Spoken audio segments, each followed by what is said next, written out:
राजगढ़ नामक गांव में दिनेश अपनी पत्नी आरती के साथ रहता था। वह बहुत ही गरीब था लेकिन बुद्धिमान बहुत था।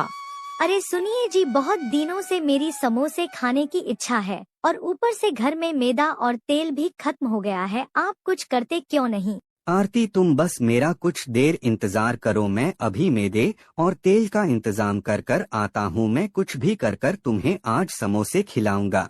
दिनेश अपनी पत्नी से तो कह देता है कि वह उसे समोसे खिलाएगा, लेकिन उसे अब कुछ भी समझ में नहीं आता कि वह मैदे और तेल का इंतजाम कैसे करेगा।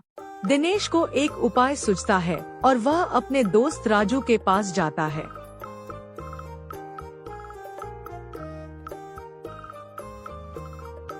और सूरज भाई, क्या हाल है? मैं तो ठीक हूँ दिनेश, तुम बताओ इतने दिनों बाद कैसे याद आई? सूरज, तुम्हारी भाभी की समोसे खाने की इच्छा है और इसलिए मैं यहाँ तुमसे कुछ पैसे उधार लेने आया हूँ और कुछ दिनों बाद में तुम्हें तुम्हारे पैसे वापस लौटा दूंगा। अरे दिनेश, मेरे पास भी पैसे नहीं हैं और ऊपर से मेरी बीवी की मीठा खाने की इच्छा है। सुनिए जी, आप बाहर क्या कर रहे हैं? खीर बन गई है, अंदर आकर खा लीजिए। हाँ हाँ, आ रहा हूँ भाग्यवान। क्यों झूठ बोल रहे हो भाई? तुम तो कह रहे थे कि भाभी की मीठा खाने की इच्छा और यहाँ तो खीर खाने के लिए बुला रही है। अरे नहीं भाई, तुम गलत समझ रहे हो, वह खीर नहीं खिचड़ी खाने को बुला रही है। हाँ, मुझे माफ करना सूरज, मैंने तुम्हें गलत समझ लिया था। मैं तुम्हारी पत्नी की भावना को समझ नहीं पाया। मुझे माफ कर दो कि मैंने तुम्हारा समय बर्बाद किया। दिनेश अपने आप से कहता है कि सूरज ने मुझे झूठ बोला कि उसकी बीवी मीठा खाने की जिद कर रही है, लेकिन उसके घर पर खीर जरूर बनी थी, मुझे सुगंध आ रही थी। तो मुझे समझ नहीं आ रहा कि मैं कहां से पैसे लेकर अपनी बीवी का समोसे खाने का सामान ले जाऊं। इतने में वहां से एक आदमी गुजरता है। दिनेश उससे पूछता है, अरे भाई, ये घर किसका है? बड़ा चमक रहा है। मुझे तो लगता है यह घर किसी बड़े आदमी का है। हाँ भाई साहब, ये घर हमारे गांव के जमींदार का है। उनके बेटे का कल जन्मदिन है, इसलिए भंडारा करा है। जमींदार जी बहुत अच्छे और नेक दिल इंसान हैं। अच्छा भाई, अब मैं चलता हूँ, मुझे खेत पर भी जाना है। उस आदमी की बात सुनकर दिनेश को कुछ सूझा और वह मैदे की दुकान पर गया।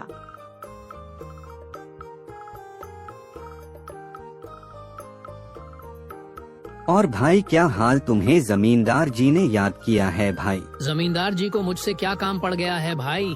जल्दी ही बताओ, मैं जमींदार जी के लिए कुछ भी कर सकता। भाई, जमींदार जी के बेटे का जन्मदिन है और इसलिए वह भंडारा करा रहे हैं और उसमें समोसे भी होंगे, इसलिए मैं यहाँ मैदे का सैंपल लेने आया हूँ। हाँ हाँ भाई, मैं तुम्हें 1 किलो मैदे का सैंपल देता हूँ और जमींदार जी से कहना जीतना चाहिए, ले जाएं, वो भी सस्ते दामों में। मैदा लेकर दिनेश तेल की दुकान पर गया।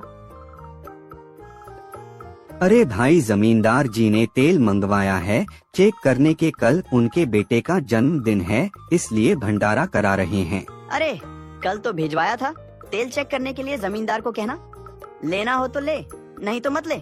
मेरे पास और भी लोग आते हैं तेल खरीदने। दुकानदार की बात सुनकर दिनेश वहां से 9-2-11 हो गया। दिनेश दूसरी दुकान पर गया। वहां उसने दुकानदार को वही कहानी सुनाई जो उसने दूसरे दुकानदारों को सुनाई थी। हाँ भाई, क्यों नहीं, मैं आपको अभी तेल देता हूँ और आप जमींदार जी से कहना जितना तेल चाहिए ले जाएं, मैं उन्हें सस्ते और अच्छे दाम में दे दूंगा। दिनेश सारा सामान लेकर घर पहुँचता है और अपनी पत्नी से कहता है, यह लो आरती, तुम्हारा समोसे खाने का सारा सामान, अब तुम जल्दी से जाकर समोसे बना लो। हाँ जी, अभी बनाती हूँ, पर सुबह आप तो कह रहे थे कि आपके पास एक फुटी कोड़ी नहीं है, फिर आप इतना सारा सामान कहाँ से लाए? दिनेश ने आरती को सारी बात बताई। फिर दोनों ने साथ में समोसे खाए।